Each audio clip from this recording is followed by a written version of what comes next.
সুবহানাল্লাহ আলহামদুলিল্লাহ লা ইলাহা ইল্লাল্লাহ আল্লাহু আকবার। সুবহানাল্লাহ আলহামদুলিল্লাহ লা ইলাহা ইল্লাল্লাহ আল্লাহু আকবার। সুবহানাল্লাহ আলহামদুলিল্লাহ লা ইলাহা ইল্লাল্লাহ আল্লাহু আকবার। না তুমি এক কাজ করো, কাউন্সিল অফিসে যাও। আচ্ছা আমি আসতে চাচ্ছি। আসসালামু আলাইকুম। ওয়ালাইকুম আসসালাম। আপনারা ভালো আছেন? হ্যাঁ, আল্লাহ আমাদের ভালো রাখছে। যাক, আপনাদের মসজিদে চাকরি করব বিদায় আসছি। আপনারা কি খবর পাঠাইছেন? আমার একটা চাকরির দরকার। হ্যাঁ, ঠিকই শুনেছেন। আমরা আমাদের মসজিদের জন্য একজন ইমাম সাহেব খোঁজ করছিলাম, তো তার ইন্টারভিউ দেওয়ার জন্য আপনাকে ডাকছি। এর আগে দুইজন ইন্টারভিউ দিয়েছে, কেউ পাশ করতে পারে নাই, তো আমার মনে হইতেছে আপনি পাশ করবেন। আচ্ছা আচ্ছা, মাশাআল্লাহ। আমি একটু জানতে চাই, মানে আমার বেতনটা। ও হ্যাঁ বলবেন। হ্যাঁ, বেতনটা আপনি মাসিক 12,000 টাকা করে পাবেন। আপনার কোনো আপত্তি আছে? না না না, কোনো আপত্তি নাই। যেহেতু আমি আপনাদের মসজিদের ইমাম হব, আপনারা আমার পিছনে নামাজ পড়বেন, অতএব আপনাদের কিছু জানা থাকলে আমার থেকে জানতে পারেন, বা প্রশ্ন করলে আমাকে প্রশ্ন করতে পারেন। করেন, প্রশ্ন করেন।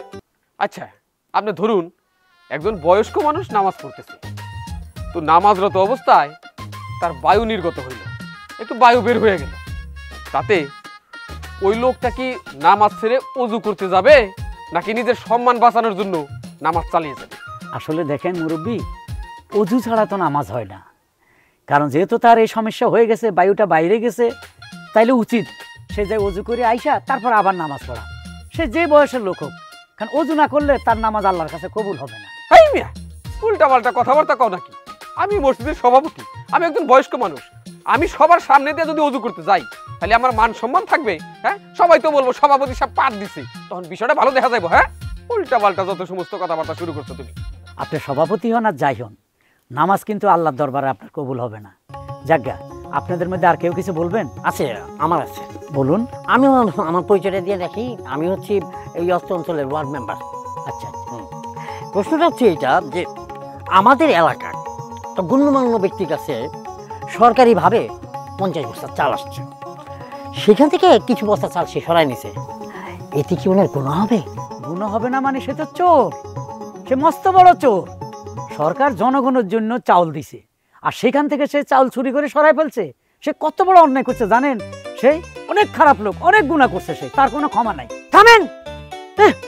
আমি কি করছি? আমি তো তেমন কিছুই করি নাই। 50 বস্তার মধ্যে 30 বস্তা আমি সরেছি, আর 20 বস্তা তো মানুষকে দিছি। হ্যাঁ, তা আমি কি এমন গুনার কাজ করছি? এখানে তো গুনার কোনো কিছু দেখতেছি না। ছোট হুজুর কিছু জিজ্ঞেস করবেন? জি, আমি অবশ্যই জিজ্ঞেস করবো। আগে আমার পরিচয়টা দিই। আমি হচ্ছি মসজিদের ক্যাশিয়ার, যত কালেকশন হয় সব আমি হিসাব নিকাশ করি। আচ্ছা আচ্ছা। আমার প্রশ্নটা হলো, কিয়ামতের আলামত কি? কিয়ামতের আলামত কি? জি। মূর্খরা যখন একজন আলেমকে প্রশ্ন করবে, ওইটাই কিয়ামতের আলামত। আসি। ভালো বলতে কে কিছু মূর্খ? আমি এসএসসি পাস করছি, এটা কোন কথা? ঠিকই আছে, কি ঠিক আছে? গরিব দুঃখীর জন্য এলো চাইল আসে, ওইগুলো বস্তায় বস্তায় মাইরা দাও, করবো না কি করবো? তুমি তো মূর্খই। আমি মূর্খ না, মূর্খ প্রমাণ আপনিও কিছুটা দিচ্ছেন।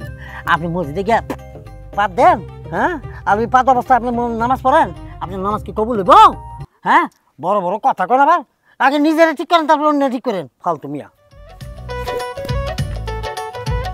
এটাই ঠিক, আগে নিজেদের ঠিক হওয়া লাগবো। হুজুরে যা কইছে একদম সত্যি কথা কইছে।